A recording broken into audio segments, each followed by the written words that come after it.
This is a wormhole, though, Darius. I mean, emulsifiers as a sort of starter. Half of the research written about the most commonplace emulsifiers have been sponsored by big food and ag to say that there is no conclusive evidence that emulsifiers can essentially clean the mucus lining of your gut, Right. for instance, which is obviously a vital part of the gut to be able to function properly. I mean, we probably don't want to get political, and I won't. But in the US at the moment, it is interesting to see how there are teams of people beginning to look at some of the ingredients that are allowed in the US that aren't often allowed in Europe. Often colorings, for instance, there's one called Yellow 5. Is it more that way round? There's more allowed there, or there's more allowed So here? the bad stuff is more prevalent, at least on the ingredient front, when it comes to things like colorants in America. If you compare the color of some Kellogg's cereal in the US to here they'll be using some fruit-derived coloring, whereas in America it might be purely chemical. So you'll actually be able to see that the blue is very, very blue out there, and the red is very, very red.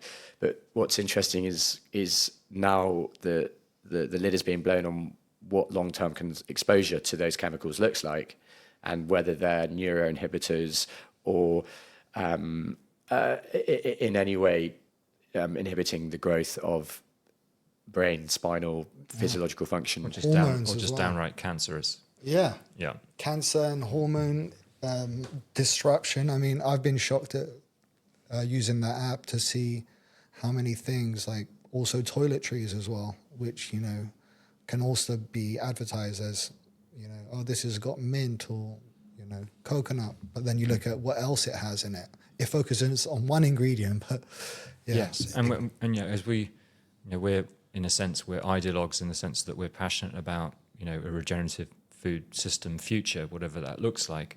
But we should all approach things with soberly.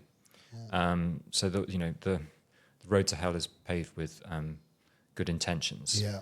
One piece of news that came out fairly recently, well, it's been going around for a long time, but it seems to be gaining traction on social media, is that these paper straws that we've been using as a replacement for plastic straws in an effort to reduce plastic consumption, they're all lined with PFAS, Right. which is a particularly volatile and insidious microplastic that ends up in our bodies and is endocrine disrupting, destroys testosterone in men, for example. Right. Or inhibits the production. Is that the same as what they have in the Starbucks cups? It's the same coffee? lining you get in coffee cups. It's Yeah. also the same thing that you feel on printed receipts. Ah, right. Yeah. So yeah, I've heard that. So printed receipts just by handling them. yeah, don't get them. Don't touch them. It seems like everything kills you. So it does. I was just like, saw some Instagram video yesterday, and it was saying, don't use these plastic spatulas for your cooking. Don't use this pan. I'm gonna have to change my whole kitchen now. Yeah. Because everything seems to, But creep in. to extend the argument, in this rapidly changing food system that we're now sort of encountering, whereas, as Chris has pointed out, we're on the cusp of the consumer being fundamentally aware that the vast majority of the things that they eat and are exposed to are both addicting and are destroying their health over the long term and that of their families and children, and that farmers are beginning to adapt, in order to survive.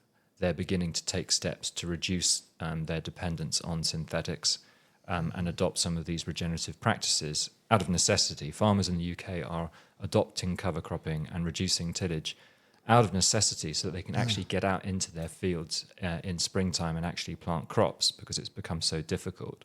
With those things going on, the industry will, the existing industry will do what it can to survive.